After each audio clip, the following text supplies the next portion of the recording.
Hey everybody, this is Crypto Robert, and I'm back with another educational crypto video. Did you know that you can buy Bitcoin, Bitcoin Cash, Ethereum, or Litecoin right from your PayPal account? You gotta be kidding me.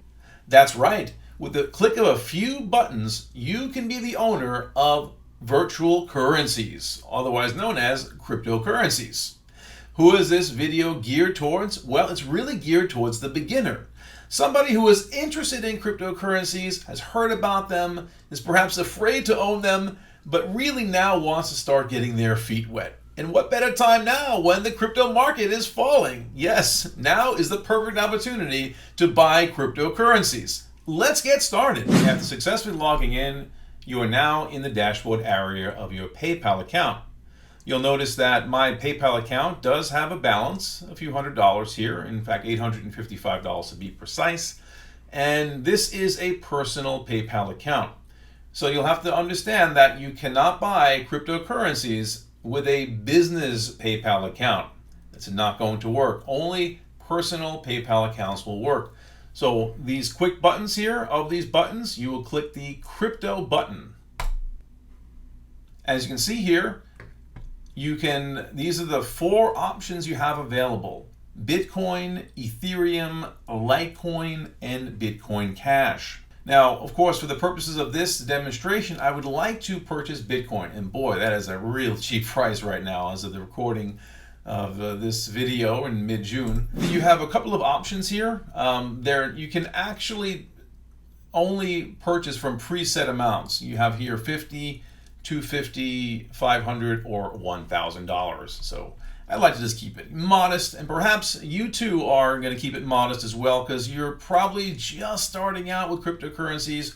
So maybe just $50 is worth it. Okay, but before you can do anything, before you can purchase, there's a few things that PayPal wants, and that is some verification. But don't fret, this is nothing that you're going to agree to that you haven't already seen before in various credit card applications and so on. But what really PayPal is doing at this point is giving you their terms and conditions. Essentially, they're letting you know that the value of crypto is volatile. Yes, absolutely volatile. And that if you purchase cryptocurrencies, the value can decrease and you can lose quite a bit of money. And they're also irreversible, these transactions. So with that in mind, and you're wearing your big boy or big girl pants, right?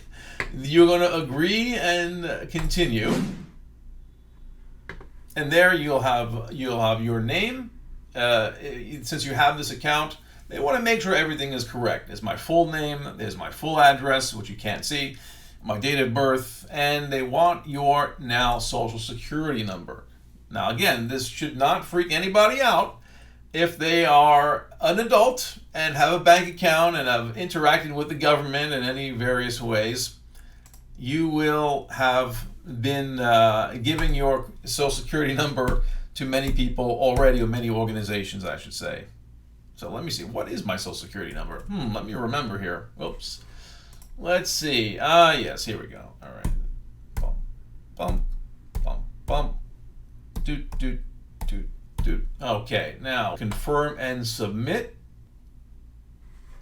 Okay, it looks like I misspoke earlier, saying that you can only buy Bitcoin in increments of $50, $100, and so on. Actually, if you read the fine print, you can buy as little as $1 of Bitcoin. Now, what would that look like if I just buy $1 of Bitcoin? All right, next. Click my PayPal balance. Of course, you can link a debit card right here. You can just pay for this Bitcoin directly from your bank account. I click the next button. Now, of course, it really doesn't pay for me to buy $1 worth of Bitcoin. Why? Well, you see there's a fee there, 49 cents. It's going to cost me $1.49 just to have $1 worth of Bitcoin. So let me go back. I want to buy that original $50 of Bitcoin. Click next. Yes, from my PayPal balance. Click next again. And now you have an opportunity to see the fee structure here. Your price is $50 in US dollars. The transaction fee is $1.99.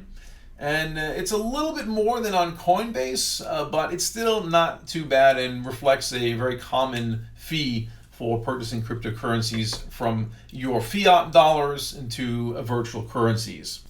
And to sell your Bitcoin, all you gotta do is click the sell button, put in the amount of Bitcoin, in this case, sell all,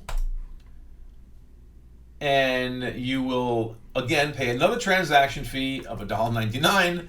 So you can see that this can be quite costly. My best recommendation for anybody just starting out is to just buy it and hold it. If it goes down in value, hey, it's going to go down in value. If it goes up in value, then great. Then you can sell it for a profit. When will that be? Well, we don't know, because these markets are always in a state of flux. Well, that was easy, wasn't it? I must say, buying $50 worth of Bitcoin was never easier.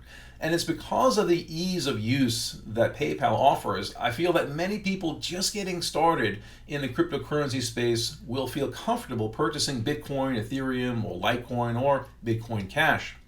Unfortunately, due to the structure of PayPal's custodianship of their currencies, of cryptocurrencies, they're not allowing individuals who purchase those currencies to send them off their platform. So you can't send the Bitcoin to your private wallet. I can't send that to my own Exodus wallet, or I can't send it to Coinbase. There's really nothing I can do except for buying my Bitcoin or other cryptocurrency or selling it on PayPal. So it's good to get started, but if you're really interested in learning more about cryptocurrencies and how to own cryptocurrencies in your own private wallet, then you'll need to watch some more of my videos popping up above you.